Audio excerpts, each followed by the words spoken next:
Let's speak about the Khilafat of Amir al-Mu'mineen. One of the questions that we get as the Shias of Ali is what?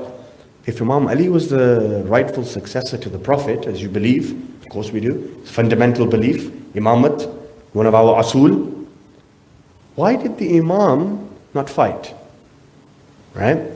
Why did the Imam not turn towards the first Khalifa and say, this is my right?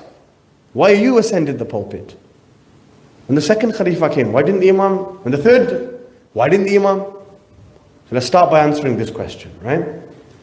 Why did Imam Ali not fight?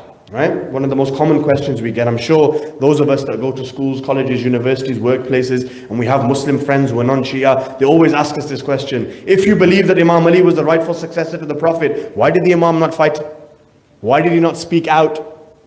Right? How do you respond back to them?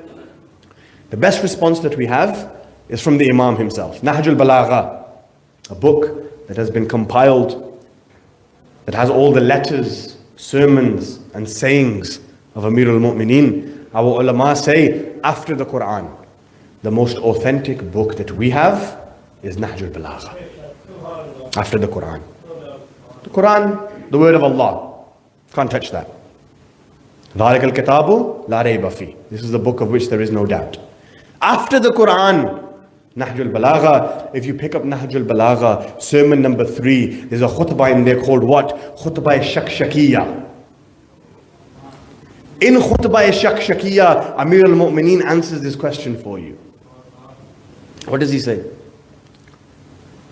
He says, by Allah, the son of Abu Quhafa has dressed himself with my Khilafat. And he knows that my position to the Khilafat is like that of the position of the axis to the mill. Birds cannot fly up to me. They cannot comprehend me. So people ask me, Ya Ali, what are you going to do? So the Imam says, I have two choices.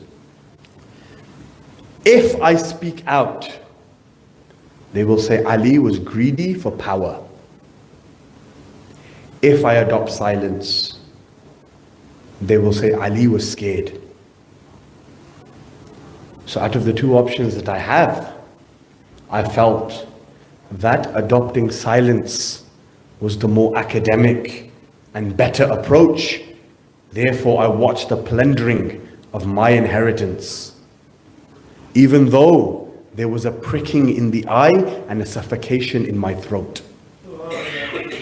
But I adopted silence until I watched the Khilafat go, that the first would then hand the Khilafat to Ibn Khattab himself, and then he would dress himself with my Khilafat. So, essentially, Amir al-Mu'mineen has answered the question for you.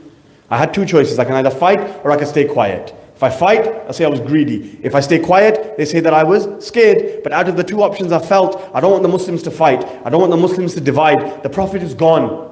I have to save this religion. Therefore, I adopted silence. And in Khutbah Shakshakiyya, in Nahjul Balagha, read the sermon, you'll see the words of the Imam. There's a lot more that he says, but obviously I have a structure of my lecture in the time that I've been given, so we move on.